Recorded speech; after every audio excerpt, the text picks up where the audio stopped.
once we have done that, we will move to a third module, and that is somewhat related, but there are also a few things which we have to do to actually make a better sense and getting closer towards and that would be the module on advanced statistics.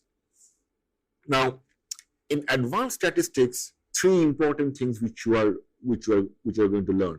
You will start with basics of regression. Please remember that regression is perhaps the single most important concept which you are going to learn in the analytics module. I won't be wrong if I said that there are a lot of things which you are going to learn, and if you are not comfortable in some, maybe it's okay. But in regression you have to be comfortable. So that's something which you cannot compromise. And regression is basically when you are trying to find out how does a set of variables x1, x2, xn affect another variable y? How are they related? How best can you establish relationship? And this is the backbone of any kind of prediction. A lot of advanced predictive modeling techniques are at the back end based on regression. So we are going to start with very simple regression, and you will learn what's called the simple linear regression. You will also be doing multiple regression. And we will be learning regression not so much to do a predictive modeling right now. We will be doing regression later on again because it's such an important topic. We will learn regression to do some of the other important things, and one of them is what we call the ANOVA, which is the analysis of variance. Now, if I have to make a distinction between ANOVA and hypothesis testing, because both of them are doing very similar things, what would suffice is in hypothesis testing, you can at best compare means of two samples. For example, you might be looking at whether the average marks of, or let's say the average income of guys who have not finished school is less than average income of guys who have finished school, right? So if you have to compare just these two samples, you will be doing hypothesis testing with two samples. In ANOVA, we go one step further, where we can actually compare the average income of multiple groups. So in the same context, an appropriate example would be if you're trying to compare the average income of guys who did not complete school with people who completed school but did not complete college, and third group are people who have completed college. So if you want to compare the mean income of these three groups, what you're going to do is an ANOVA technique. You're going to learn the ANOVA techniques in this particular module, and that's again a very important thing for predictive modeling, because eventually when we are trying to figure out which are the important variables for prediction, ANOVA is a very, very handy, simple way of being able to fix that. The third thing which you're going to learn in this module is, which I can broadly categorize as a dimension reduction problem or a dimension reduction issue. Now, let me try to give an overview of what I'm trying to say. Most of us talk about big data, and now big data has a lot of components. I don't want to specifically talk about big data. I want to talk about the cases where the data is big. Now, there is a distinction between the two. For a big data, there has to be three things. The data has to be big. The data has to have a variety, so it can be multiple sources of structured or unstructured data, and the data has to have a velocity. It should come very fast. Now, I'm only talking about where the data is big. Now, if the data is big, typically it is big because you have lots of records.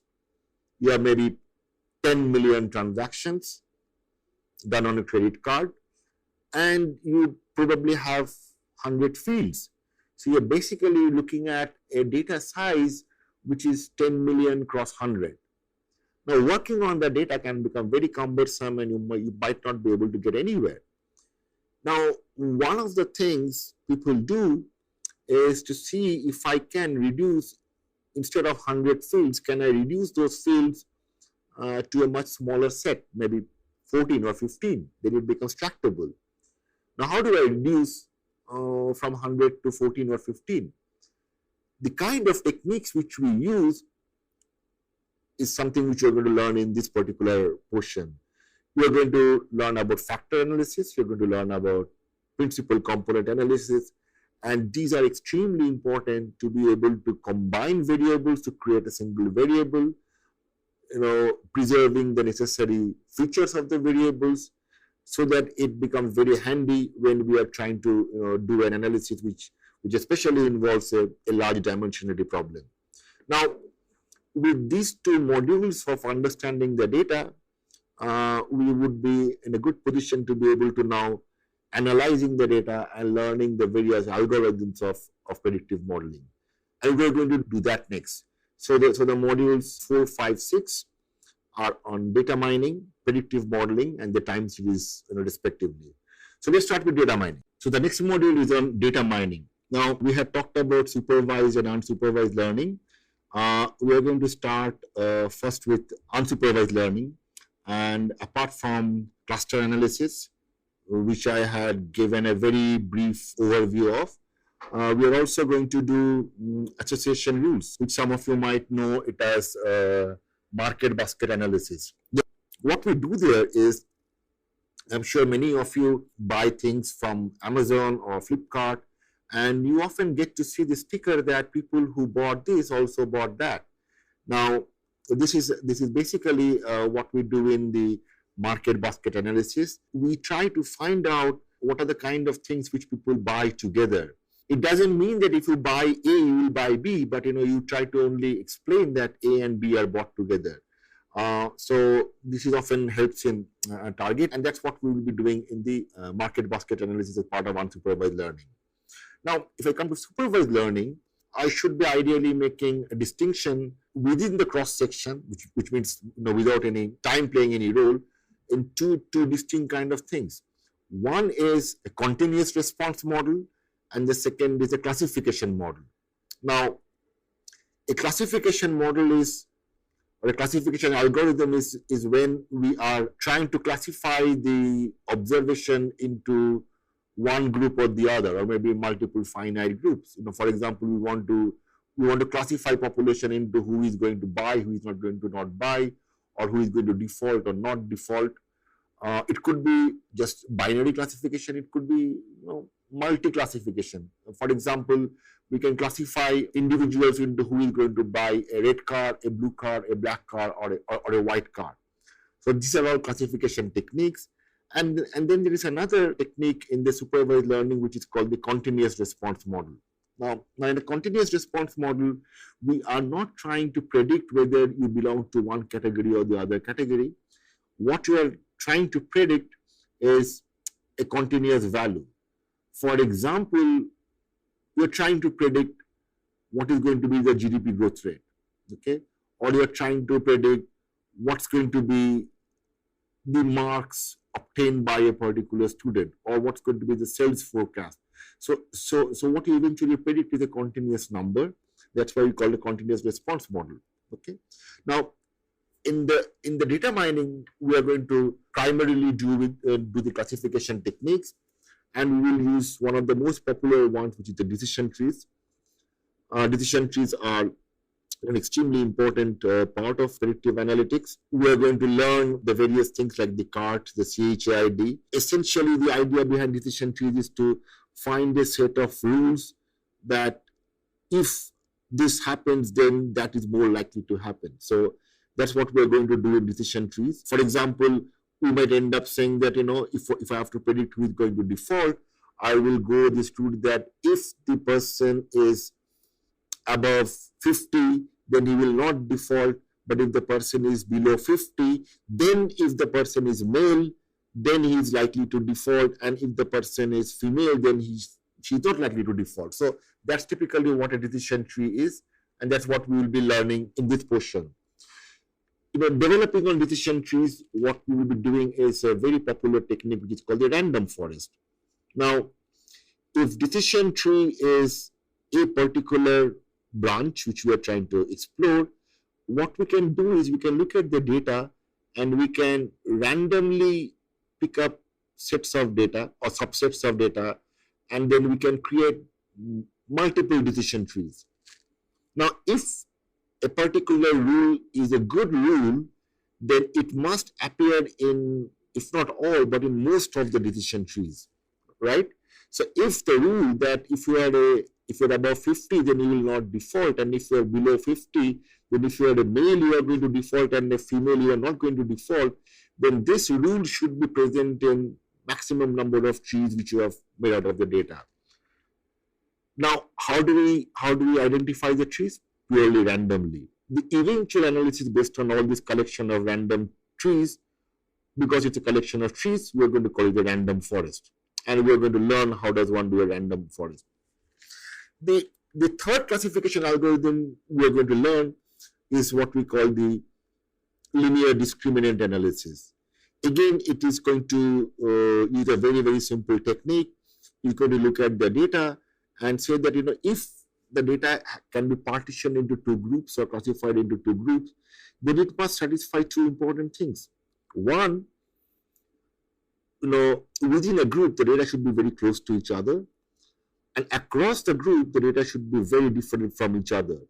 So there has to be homogeneity within the group, and there has to be heterogeneity across the group.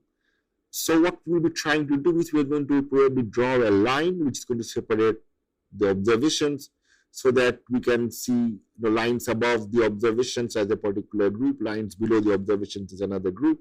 And that's what we do in terms of the linear discriminant analysis.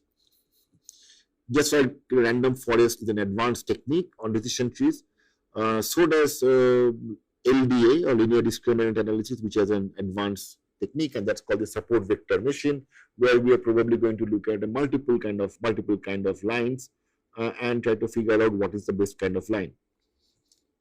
The third one is a very simple algorithm which we are going to learn here. It's called the k-nearest neighborhood classification.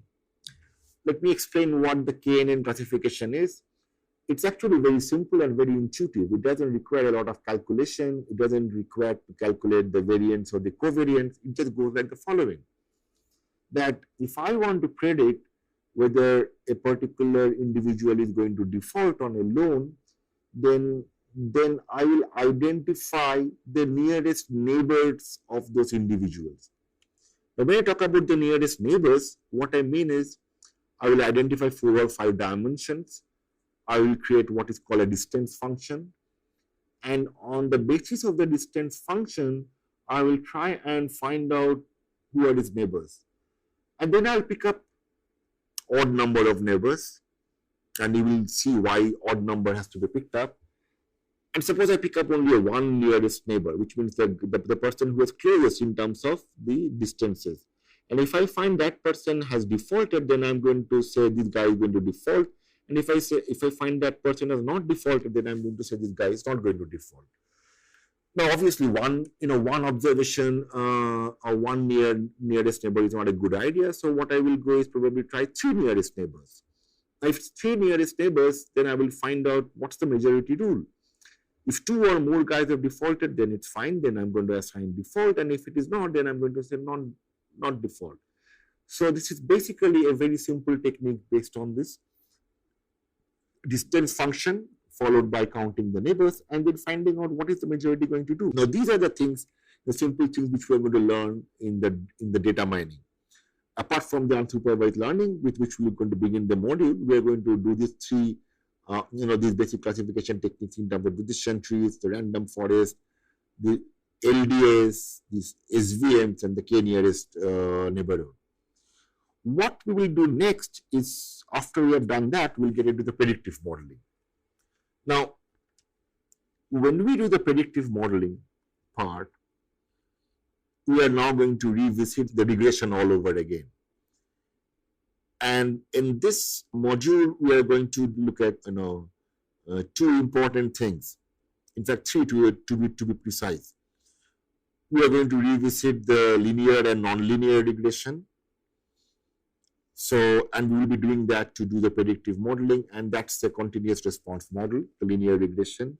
We will do a nonlinear regression, which is basically the logistic regression, which I won't be surprised if all of you, or at least most of you, have probably know about logistic regression, because that's probably the mother of all algorithms, and that's something which is to be, we have to be very good at.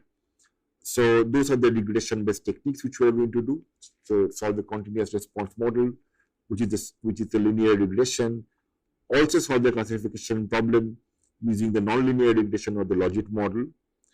We will now get into machine learning by doing the basic neural network, learn how to formulate the problem in neural network, how to solve it and how to interpret it. And finally, in this module, what we are going to do is we are going to do a validation. Now, that's a very, very important part, because remember, what we are doing is we are not trying to find out what is the best algorithm. We are trying to find out what is the best approach to solve a problem. Now, in some cases, one algorithm might outperform others, but there is no guarantee that this is what is going to happen every time, everywhere. So we need to be able to compare the various algorithms and models. We need to answer that what are the key variables that is explaining an outcome. We may also require that if you have classified an observation into two groups, for every observation, what were the important variables? Why is this observation classified as a default or not default? What is it that this particular observation had, which the others did not have? Note, this is different from the question that what are the important variables. When I talk about what are the important variables that classify, this is on an average, that these are the important variables which had worked for most, but not for all. What I am trying to look at is, if I have identified somebody as going to be default, if I have to give you a better actionable example, if you're predicting a illness or a medical ailment, there are two ways to look at the problem. What are the things which make a person sick or have a high fever? That's one part.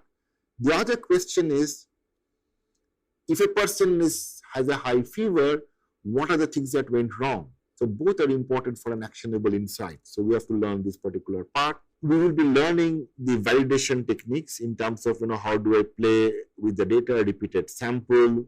In particular, we will be doing what is called the k-fold validation. And this is a time where we will also doing, some kind of what we call an ensemble model, an integral part of machine learning techniques by what is called the gradient boosting method, which is basically trying to improve upon the models by a little bit of incremental improvement. And these GBMs have been an extremely popular thing of late. And some of you who are probably eyeing some Kaggle competition, you will find out that a whole lot of people who finish in the leaderboard are using a lot of GBM. So that's the predictive modeling part. And in between the data mining and the predictive modeling, what we are doing is we are primarily doing classification techniques. We are doing continuous response. We are doing unsupervised learning, and all in the context of time invariant. Time isn't an important part.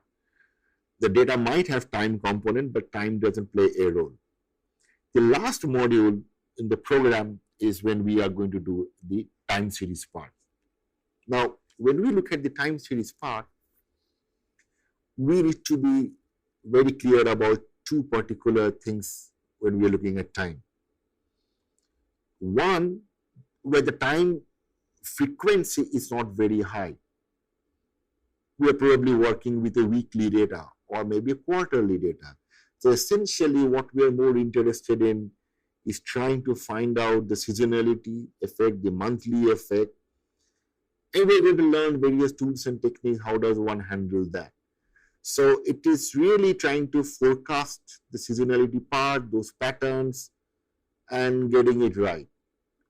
Very important for sales forecasting, very important for inventory planning, very important for supply chain logistics analytics. The second part of time series is where the data frequency is very high, daily, or probably if you're looking at stock prices, where you're not only looking at daily, you're looking at what we call the tick level data, which is the 5-second interval data, right? Now there, the high frequency data requires a different kind of technique, right? And we have to be able to, do some smoothing techniques. We need to be able to talk about what we call the random walk model. The random walk model is typically that we're unable to predict what's going to happen next in the next step, but nonetheless trying to get some idea how does one go about. So the time series module which we have, we'll have these two important parts: the high frequency data part, where you're going to learn the stationarity parts, the random walk models. We're going to learn about the ARIMA methods with the data. We're going to learn a lot about the data from how the data has behaved in the past. And we're also going to look at the forecasting using the seasonality. In particular, we're going to do some model like the winter halt model, etc. And this should be, and once you've done these 6 modules, what you should be confident in is identifying a problem, identifying the way to formulate it, identifying a way how to solve it, being able to pick up the right algorithm, being able to compare and compose and maybe come up with a composite algorithm part, and being able to do a reasonably good classification problem, unsupervised learning problem, or maybe a continuous response model. Thank you. So I'm sure you're going to have a great time, and with some interactive videos, with some interactions. Hope to interact with you much more. Thank you once again.